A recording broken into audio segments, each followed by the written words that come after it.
Now I'm going to show you some push-up variations to build more push-up strength.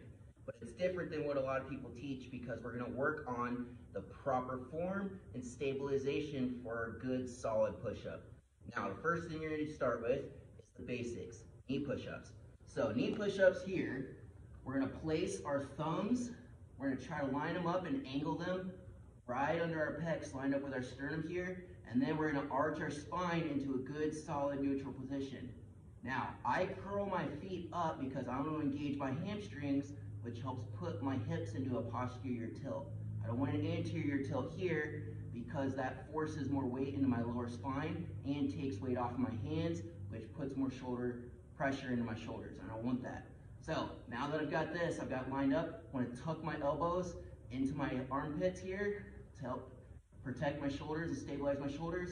And then I'm going to work on slowly controlling the movement all the way down, getting as low as I possibly can and popping right back up. Now I'm focusing on shoulder blade position right here.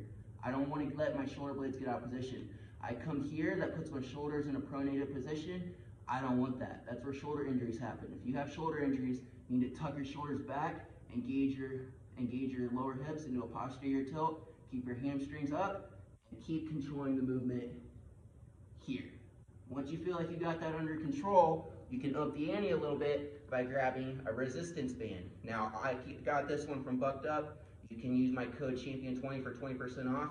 You can get resistance bands from anywhere. Now, the way I do this is I tuck my hands on the insides, rotate it behind my back, right underneath my shoulder blades here. Notice I'm keeping the band above my elbows. I'm gonna do the same thing. The reason why we're doing this is because we're working on push-up strength in our chest. Now, I line back up for my assisted push-up here. Hamstrings up, hips tucked, same position. Hitting my knee push-ups here with the band. After you've got that, you should be able to crank out some pretty solid push-ups, building up that chest strength, proper form, proper hip spine position, shoulder stability.